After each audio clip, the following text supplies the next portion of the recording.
All right, how's it going? My guest Hey, today is James Davis May. Thank you so much for being with me today on Moonbeams. thank you, Greg. Good to be here. Awesome. So we'll jump right into it. What is exciting you most about poetry at the moment? Okay. Um, so when I first started sort of getting interested in poetry, it was like early 2000s, 2010s, and a lot of poetry at the time was very jokey.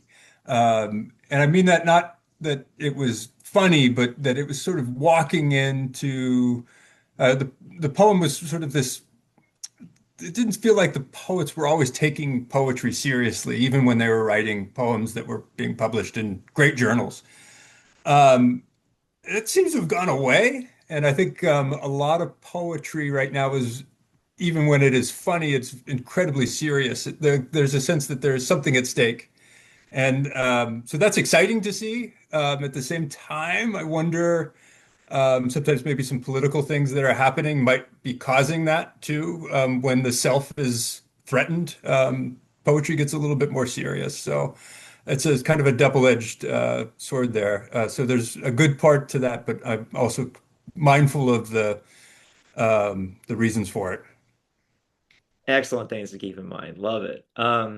Which poets were most impactful in getting you to become a poet?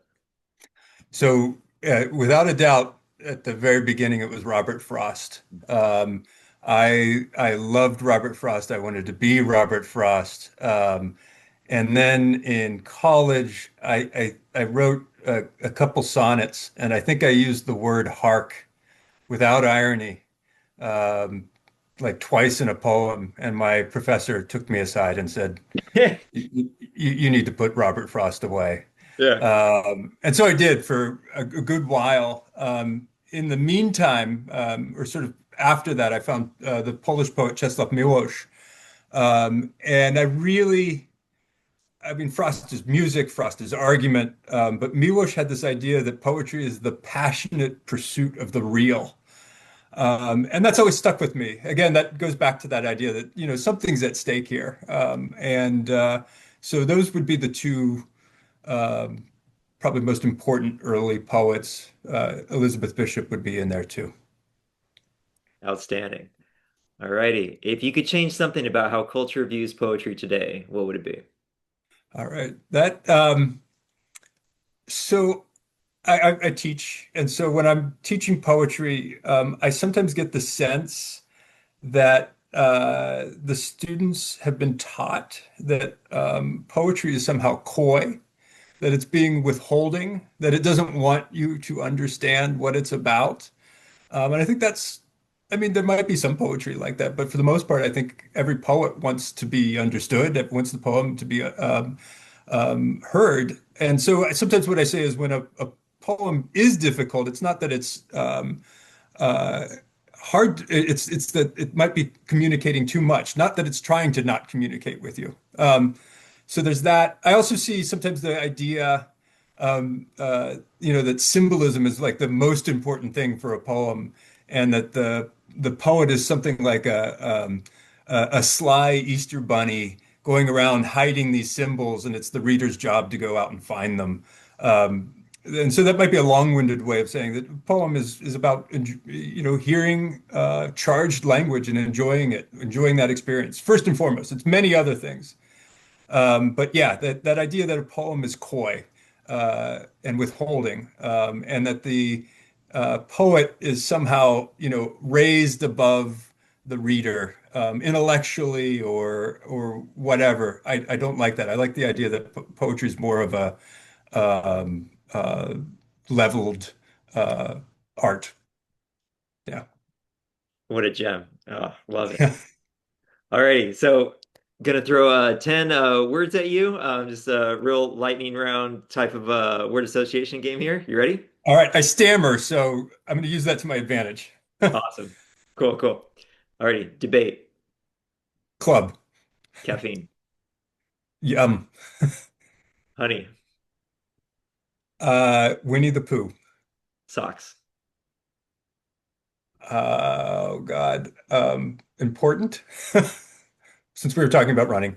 Yes. Very important. Books, Lots of them. Instagram,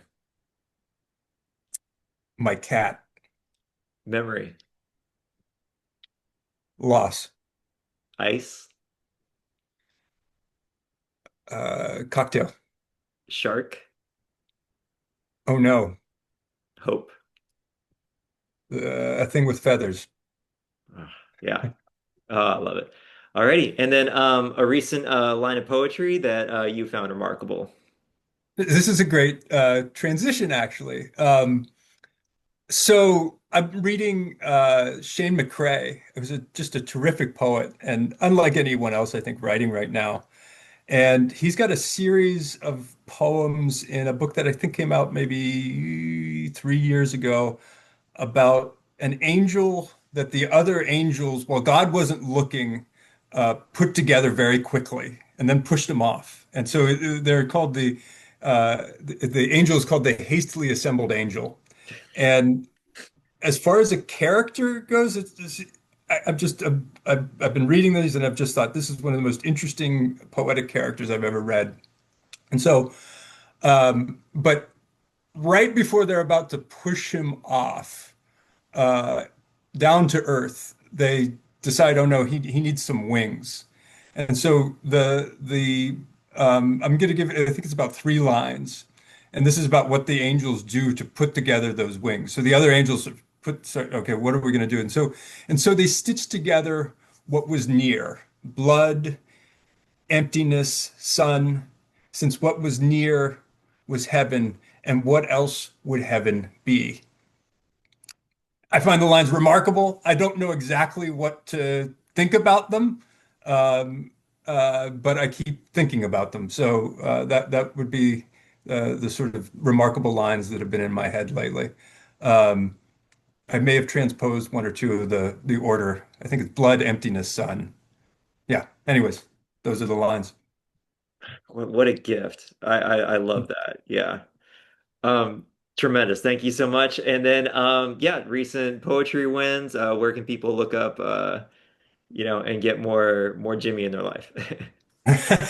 Um, so I've got a book came out in 2023 called Unusually Grand Ideas. It's about depression, a dark point in my life, and in some ways I'm kind of saying don't get it anymore. I like I kind of, but I know that that's probably not a, a good thing because I do believe in those poems.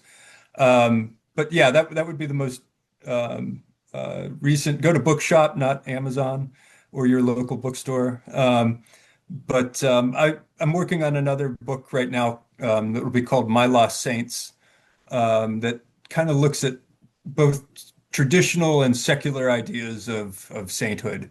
And I'm really excited about those poems. And I don't know when it would be out, but not in the next year for sure.